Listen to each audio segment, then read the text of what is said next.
আসসালামু আলাইকুম প্রিয় শিক্ষার্থীবৃন্দ, মাত্র 28টি সৃজনশীল প্রশ্ন এবং 250টি এমসিকিউ 3 দিনেই ফিনান্স সাবজেক্টটা কভার করা সম্ভব। আসলেই সম্ভব। তোমরা সম্পূর্ণ সাজেশনটা দেখলে অবশ্যই বুঝতে পারবে। আমার যে কোর্সটি চালু আছে গতকাল বলেছিলাম, গতকাল আমি যেহেতু মাত্র এখনও 12 ঘন্টা সম্ভবত হয়নি, যেহেতু আমি যখন ভিডিওটা রেকর্ড করতেছি 37 জন ভর্তি হয়ে গেছে। তুমি চাইলে কিন্তু অবশ্যই ভর্তি হতে পারো। লিঙ্কটা আমি ফার্স্ট কমেন্টে দিয়ে রাখলাম কীভাবে প্রসেসটা করতে হবে। তো চলো মূল ভিডিও স্টার্ট করি।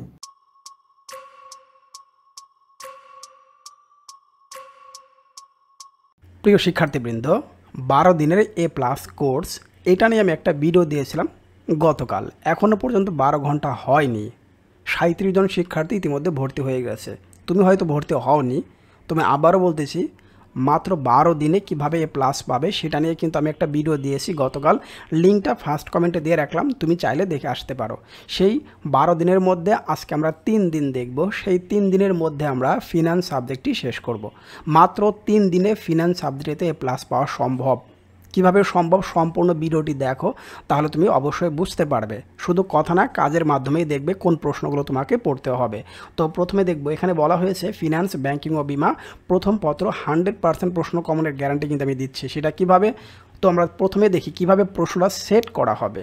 বোর্ড থেকে কিভাবে প্রশ্নটা সেট করা হবে। প্রথম অধ্যায় থেকে 2টি প্রশ্ন আমি দেখতে পাচ্ছি এখানে এক্সামে আসবে। তাহলে প্রথম অধ্যায় থেকে 2টি প্রশ্ন কনফার্ম হয়ে গেল। প্রথম অধ্যায় তোমরা করবে কিনা আমি জানি না, তবে আমার ডিকশনারিতে, অর্থাৎ আমি যদি স্টুডেন্ট হতাম, তোমাদের মতো পরীক্ষার্থী হতাম, তাহলে প্রথম অধ্যায়টা আমি করতাম না, মানে আমি ব্যক্তিগতভাবে এটা করতাম না। তৃতীয় অধ্যায় থেকে 3টি প্রশ্ন আসবে। খুবই গুরুত্বপূর্ণ একটা অধ্যায়। তৃতীয় অধ্যায় কোন প্রশ্নগুলো পড়তে হবে, মাত্র 8টা করে সৃজনশীল প্রশ্ন তোমাদের আমি দিচ্ছি। ষষ্ঠ অধ্যায় থেকে 2টি প্রশ্ন আসবে, অষ্টম অধ্যায় থেকে 2টি প্রশ্ন আসবে এবং নবম অধ্যায় থেকে 2টি প্রশ্ন আসবে। এই টোটাল হচ্ছে 11টি প্রশ্ন। এখন কোনো একটা কারণে যদি তৃতীয় অধ্যায় থেকে 3টি প্রশ্ন না দিয়ে 2টি প্রশ্ন দেয়, সেক্ষেত্রে অষ্টম অধ্যায় অথবা নবম অধ্যায় থেকে একটা প্রশ্ন বেশি আসবে, তাহলে আরও ভালো। আবারও বলতেছি, তাহলে মাত্র 3টা অধ্যায় করেই কিন্তু আমরা A+ নিশ্চিত করতে পারি এই ফিনান্স প্রথম পত্রে। ফিনান্স প্রথম পত্র তোমাকে বেশি নাম্বার তুলতে হবে। সেকেন্ড পেপারে নাম্বার কিন্তু খুব কম আসে, সেকেন্ড পেপারে নাম্বারটা কিন্তু খুবই কম আসে। এই জন্য প্রথম পত্রে যত পারো, যেমন গত বছরের রেজাল্ট অনুযায়ী আমার শিক্ষার্থীরা প্রথম পত্রে 98, 99 পর্যন্ত পেয়েছে। বাট দ্বিতীয় পত্রের নাম্বার এমনও দেখেছি অনেক ভালো শিক্ষার্থী যারা ঢাকা ইউনিভার্সিটি 20তম হয়েছে, তিনি ফিনান্সের দ্বিতীয় পত্রে মাত্র 68 পেয়েছেন, আর প্রথম পত্রে তিনি 98 পেয়েছেন, এরকম নাম্বার পেয়েছেন। কিন্তু দ্বিতীয় পত্রের নাম্বারটা এরকম পায়নি। এখন প্রশ্ন হচ্ছে, ডিপেন্ড করে সব তোমার উপরে। যদি একটু নিজে থেকেই চেষ্টা করো বা যদি এই স্ট্র্যাটেজিটা ফলো করো, তাহলে তুমি কিন্তু ভালো করবে। সেটাই তোমাদের আজকে আমি শেখাবো। তাহলে আমি প্রথমেই স্টার্ট করব, আমি পড়াটা শুরুই করব। ফিনান্স বইটা খুলে আমি প্রথমেই স্টার্ট করব নবম অধ্যায় দিয়ে। এই অধ্যায়ে ক নাম্বারের জন্য কোন প্রশ্নগুলো পড়বে সেটা তো আমি তোমাকে দিয়ে দিচ্ছি, তোমাকে তো খোঁজাখুঁজি করার প্রয়োজন নাই। প্রথম প্রশ্ন হচ্ছে পোর্টফোলিও কি, পোর্টফোলিও ঝুঁকি কি। এটা কিন্তু আমাদের প্রথম অধ্যায়ের মধ্যেও কিন্তু আসে, যদি তোমরা দেখে থাকো। আর্থিক ঝুঁকি কি, অনিশ্চয়তা কি, ঝুঁকি কি, CAPM মডেলটা কি, ঝুঁকি প্রিমিয়াম, যার আর একটা নাম আমরা ঝুঁকি অধিহার বলতে পারি, ঝুঁকিমুক্ত আয়ের হার কি, ব্যবসায়িক ঝুঁকি কি, সম্ভাবনা বিন্যাস কি, কোম্পানির ঝুঁকি কি, একক ঝুঁকি কি, এবং হচ্ছে পরিহারযোগ্য বা হস্তান্তরযোগ্য ঝুঁকি কি। প্রশ্ন 12টি, অনেক বেশি মনে হচ্ছে? একদমই না, কারণ এখান থেকে 2টি প্রশ্ন আসবে। প্রতি 6টা প্রশ্ন থেকে একটা করে প্রশ্ন কমন পাচ্ছ। তোমাকে তো আর কোনো প্রশ্ন পড়তে বলতেছি না আমি, কোনো টেস্ট পেপার, কোনো বই, কিচ্ছু দরকার নেই। জাস্ট শুধুমাত্র এই প্রশ্নগুলো তুমি কালেক্ট করে পড়াই স্টার্ট করে দাও। যারা আমার কাছে ভর্তি হয়েছে কোর্সে, তারা কিন্তু এইটা PDF আকারে আমার কাছ থেকে পেয়ে যাচ্ছে।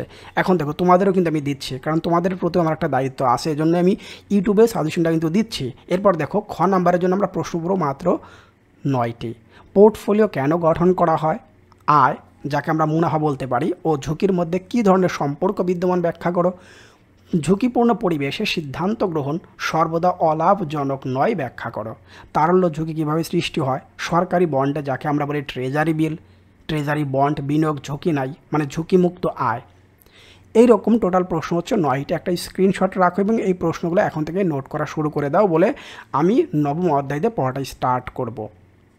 এবার আমি আসি সবচেয়ে গুরুত্বপূর্ণ বিষয়, সৃজনশীল প্রশ্ন মাত্র 8টি। ঢাকা বোর্ড 2023 পদ্মা লিমিটেড, এই কোশ্চেনটা তোমাকে প্রথমে পড়তে হবে। চট্টগ্রাম বোর্ডের একটা প্রশ্ন সিকিউরিটি এ আর বি নিয়ে যে কোশ্চেনটা আছে সেটা পড়বে। সিলেট বোর্ডের দুটি প্রশ্ন তোমাকে পড়তে হবে, ঢাকা বোর্ড 22-এর দুটি প্রশ্ন পড়তে হবে, দিনাজপুর বোর্ড 2023-এর দুটো প্রশ্ন পড়তে হবে। এই টোটাল প্রশ্ন হচ্ছে মাত্র 8টি।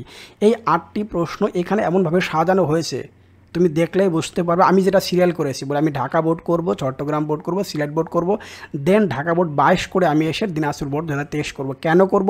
কোশ্চেন যখন প্র্যাকটিস করবে তুমি তখন দেখতে পারবে বলে ঢাকা বোর্ড 23 করলে আমার চট্টগ্রাম বোর্ড 23 হয়ে যাচ্ছে, সিলেট বোর্ড 23 আমার হয়ে যাচ্ছে। আমার ঢাকা বোর্ড 22 করলে আমার দিনাজপুর বোর্ড 23টা কিন্তু কমপ্লিট হয়ে যাচ্ছে। মানে একই টাইপের কোশ্চেনগুলো আমি দিয়েছি, মাত্র 8টি প্রশ্ন। এবার আমরা চলে যাব 2 নাম্বার স্টেপ হচ্ছে আমি 6ষ্ঠ অধ্যায় শুরু করব। তাহলে প্রথমে আমি যখন 9 অধ্যায়টা শেষ করলাম, এরপর আমি 6 অধ্যায় থেকে শুরু করব, দীর্ঘমেয়াদী অর্থায়ন। এখান থেকে দুটি প্রশ্ন কনফার্ম। জাঙ্ক বন্ড কি? বন্ড কি? দীর্ঘমেয়াদী অর্থায়ন কি? বন্ড বাজার বা বাজার বন্ড কি? প্রিয় শিক্ষার্থী, এখন পর্যন্ত 37 জন শিক্ষার্থী ভর্তি হয়েছে। তোমরা ভর্তি হওনি, প্রবলেম নাই, কিন্তু তোমরা এই সাজেশনটি নোট করে ফেলে এখন থেকেই। একটা কথা মনে রাখবে, এখানে ক নাম্বার প্রশ্নগুলো তোমরা অবশ্যই একটু বড় করে শিখবে, যেন খ নাম্বারের ক্ষেত্রে আসলে তুমি লিখতে পারো, 2 পারা করে লিখতে পারো। তাহলে একেবারে শেষ প্রশ্ন, কর্পোরেট বন্ড কি? যেমন এখানে একটা প্রশ্ন 6 নাম্বারে আছে, কুপন বন্ড বা কুপন সুদের হার বা কুপন রেট, তিনটা কিন্তু একই কথা। এবার আমরা দেখব হচ্ছে ক্ষয়ের জন্য কোন প্রশ্নগুলো আছে। সেই প্রশ্নগুলো হচ্ছে ট্রেজারি বন্ডকে ঝুঁকিমুক্ত সিকিউরিটি বলা হয় কেন, যেটা আমরা আগেই দেখলাম। মুদ্রাস্ফীতি কিভাবে বিনিয়োগ সিদ্ধান্তকে প্রভাবিত করে? কখন একটি কোম্পানি অধিহারে বা অবহারে শেয়ার বিক্রি করে? অধিহার বা অবহার দুইটার ক্ষেত্রে কখন এটা বিক্রি করে থাকে? এরকম প্রশ্ন হচ্ছে মোট 10টি। অর্থাৎ অগ্রাধিকার শেয়ারকে কেন হাইব্রিড বা সংকর জাতীয় সিকিউরিটি বলা হয়? মোট 10টি প্রশ্ন তোমাকে পড়তে হবে। এই 10টি প্রশ্নের বাহিরে আর এক্সট্রা প্রশ্ন পড়ার প্রয়োজন নাই, শুধু সৃজনশীল প্রশ্নগুলো বেশি বেশি প্র্যাকটিস করবো। আমি আবার 8টি প্রশ্ন দেখব। ঢাকা বোর্ড 23-এর দুটি প্রশ্ন, রাজশাহী বোর্ড 23-এর দুটি প্রশ্ন, যশোর বোর্ড 2023-এর জনাব মেহেদি এই কোশ্চেনটা, চট্টগ্রাম বোর্ড 2023-এর মিসেস প্রমিতি এই কোশ্চেনটা, বরিশাল বোর্ড জনাব মিনা এইটা আছে, এবং হচ্ছে দিনাজপুর বোর্ড 2023-এর জনাব সালমান। এই 8টি প্রশ্ন তোমাকে শিখতে হবে, এর বাইরে কোনো প্রশ্ন পড়ার প্রয়োজন নাই। 2023 কেন সিলেক্ট করেছে, অন্য বোর্ডগুলো কেন সিলেক্ট করা হয় না, এর পিছনে কারণ আছে। রিসেন্ট টপিক নিয়ে প্রশ্ন এখন থেকে বেশি হবে, আগের প্রশ্নগুলো তোমাদের অ্যাভয়েড করতে হবে। এবার আমরা আসি হচ্ছে এরপর আমি কোন অধ্যায় শিখবো, এরপরে আমি তৃতীয় অধ্যায়ের দিকে আসবো। আমি তৃতীয় অধ্যায় আগেই করবো না, আমি তৃতীয় অধ্যায় 3 নাম্বারে করব। সরল সুদ কি? অর্থের সময় মূল্য কি? একটু বড় করে শিখবে। অর্থের বর্তমান মূল্য, ভবিষ্যৎ মূল্য সবগুলো তোমাকে কম বেশি জানতে হবে। সুযোগ ব্যয় কি? চক্রবৃদ্ধিকরণ কি? সময় রেখাটা কি? এরকম মোট প্রশ্ন হচ্ছে 13টি। কারণ 13টি কোশ্চেন থেকে আমরা কোশ্চেন পাবো মোট 3টা, কারণ 3টি সৃজনশীল প্রশ্ন এখান থেকে আসবে। একেবারে শেখ নামিক সুদের হার কি? তাহলে বাট্টা করণ কি? টোটাল প্রশ্ন হচ্ছে 13টি। তাহলে 3 4 12, প্রতি 4টা থেকে একটা প্রশ্ন পেয়ে যাচ্ছি। ক্ষয়ের জন্য প্রশ্ন কিন্তু খুব বেশি না, মাত্র 11টা। বিধি 72 এবং বিধি হচ্ছে 69 বলতে কি বুঝো? খুবই কমন প্রশ্ন, প্রায় ম্যাক্সিমাম বোর্ডগুলোতে আসে। কার্যকর সুদের হার এবং নামিক সুদের হার কখন সমান হয়? কার্যকরী সুদের হার এবং নামিক সুদের আলাদা হয় কেন? একই প্রশ্ন ঘুরিয়ে তোমাকে শিখতে হবে। প্রকৃত বা কার্যকরী সুদের হার কী এবং কখন নির্ণয় করতে হয়? দেখতে পাচ্ছ একই প্রশ্ন কিন্তু 3বার দিয়েছে, যেন তোমার এটা পড়তে পড়তে মুখস্থ হয়ে যায়। তাহলে মোট 11টি প্রশ্ন তোমাকে প্র্যাকটিস করতে হবে, লিখে প্র্যাকটিস করতে হবে। জাস্ট এই ভিডিও একবার দেখলে, একবার রিডিং পড়লাম হয়ে গেল, তাহলে লাভ নেই। তাহলে ফিনান্স সাবজেক্ট আপনি শেষ করতে পারবেন না। 250টি এমসিকিউ আপনাকে দেবে, একদিনে শেষ করতে পারবেন, আর বাকি 2 দিনে আপনি এই 28টি সৃজনশীল প্রশ্ন শেষ করতে পারবেন। মাত্র 28টি সৃজনশীল প্রশ্ন। এবার আমরা এই সৃজনশীল প্রশ্ন এখান দেখবো আমরা 12টি, যেহেতু 3টা প্রশ্ন আমি এখান থেকে কমন পাবো। ঢাকা বোর্ড 23-এর একটা প্রশ্ন পড়বো, জনাব ইলহাম এই কোশ্চেনটা। রাজশাহী বোর্ড 23-এর 3টা কোশ্চেন পড়বো আমরা। যশোর বোর্ড 23-এর 2টি প্রশ্ন, মিসেস রাইসা এবং জনাব রাতুলের কোশ্চেনটা শিখব। কুমিল্লা বোর্ডে 2টি প্রশ্ন, জনাব রাইহান এবং জনাব বাকেরের কোশ্চেনটা শিখব। বরিশাল বোর্ড 2023-এর একটি, জনাব শাহিনের কোশ্চেনটা শিখব। দিনাজপুর বোর্ড 2023-এর 2টি, ঢাকা বোর্ড 22-এর একটা প্রশ্ন। তার মানে তোমরা অবশ্যই বুঝতে পারছো এটা গতানুগতিকভাবে আমি সাজেশন তুলে দেইনি, অবশ্যই বিচার বিশ্লেষণ করে কোন কোশ্চেনটা সিলেক্টিভ হবে সেটাই কিন্তু আমি এখান থেকে তোমাদের দিয়েছি। তাহলে আমার কিন্তু 28টি প্রশ্ন হয়ে গেল। এই 28টি প্রশ্ন থেকে তোমার কিন্তু 7টি প্রশ্ন কমন পড়ে যাবে। 28টি শিখলেই কিন্তু হয়। এবার আসো, যারা আসলে ম্যাথমেটিক্স খুব ভালো বোঝো তাদের জন্য অষ্টম অধ্যায়ে কোশ্চেনটা করে যাও, অবশ্যই ভালো হবে।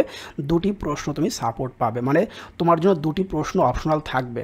তাহলে এখানে আন্ত আয় হার, অভ্যন্তরীণ আয় হার বা IRR কি, যাকে আমরা বলি ইন্টারনাল রেট অফ রিটার্ন, প্রশ্ন আসতেও পারে বলে IRR এর অর্থ কী, মানে এর ফুল মিনিংটা কি, এটাও কিন্তু আসতে পারে।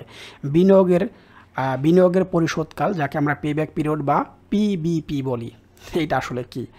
গ্রহণ বর্জন সিদ্ধান্ত কি? মূলধন রেশনিং বা মূলধন নিয়ন্ত্রণ বা বরাদ্দকরণ, তিনটে একই কথা। এটা বলতে আমরা কি বুঝি? অবচয় কি? নিট বর্তমান মূল্য সহ মোট 10টি প্রশ্ন। প্রিয় শিক্ষার্থী, লিখে প্র্যাকটিস করতে হবে। কেউ আপনাকে এরকম প্রশ্ন দিবে না, আপনি পাবেন না কোথাও। এবার আসি সৃজনশীল ক্ষয়ের জন্য কোশ্চেন শিখবা আমরা হচ্ছে 11টি।